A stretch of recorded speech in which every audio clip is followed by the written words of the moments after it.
சர்வதேச ஆண்கள் தினத்தை முன்னிட்டு சென்னை பெசன்ட் நகர் கடற்கரையில் தன்னார்வ அமைப்பு சார்பில் ஆண்கள் தின கொண்டாட்டம் நடைபெற்றது. இதில் குடும்ப வழக்குகளில் பெண்களால் பாதிக்கப்பட்ட ஆண்கள் பங்கேற்று ஒருவருக்கு ஒருவர் வாழ்த்துக்களை பகிர்ந்து கொண்டனர். மன உளைச்சல் உள்ளிட்ட பாதிப்புகளை சந்திக்கும் ஆண்களுக்கு மனநல ஆலோசனை உள்ளிட்ட உதவிகளை இந்த தன்னார்வ அமைப்பினர் வழங்கி வருகின்றனர். ஆண்கள் சட்டத்தால் பாதிக்கப்பட்டிருக்காங்க.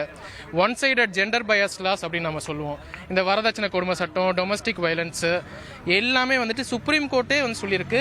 இந்த டவுரி சட்டங்கள் மிஸ்யூஸ் பண்ணப்பட்டிருக்கு அப்படின்ட்டு. காசுக்காக பொய் வழக்கு பொண்டாட்டிங்க புருஷங்க மேலே போடுறாங்க. நாங்கள் லீகல் சப்போர்ட்டும் கொடுக்குது. இது மாதிரி பொய் கேஸில் மாட்டின ஆம்பளைங்களை காப்பாற்றுறது. அது மட்டும் இல்லாமல் மாரல் சப்போர்ட்டும் கொடுக்குது. ஆண்கள் நிறைய பேர் தற்கொலை முயற்சிலாம் செய்கிறாங்க. அவங்களாம் காப்பாற்றி நாங்கள் கொண்டு வரோம். அது ஒன் டைம் செட்டில்மெண்ட் டிவோர்ஸ்ன்னு சொல்லிட்டு கோர்ட்டு கேஸுக்கு வந்துருச்சு அப்படின்னா குறைஞ்சபட்சம் இன்னைக்கு 50 லட்சத்துக்கு மேலே இருந்து தான் ஆரம்பிக்கிறாங்க. அண்ட் இன்னைக்கு செட்டில் ஆகிறது.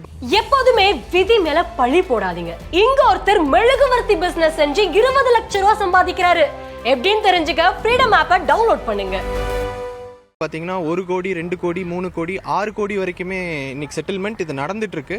நான் உங்க அம்மா கூட சேர்ந்து வாழ மாட்டேன். ஒரு வீட்டுக்கு ஒரு ராணி தான், அது நானா தான் இருக்கணும் அப்படிங்கிறது ஒன்று.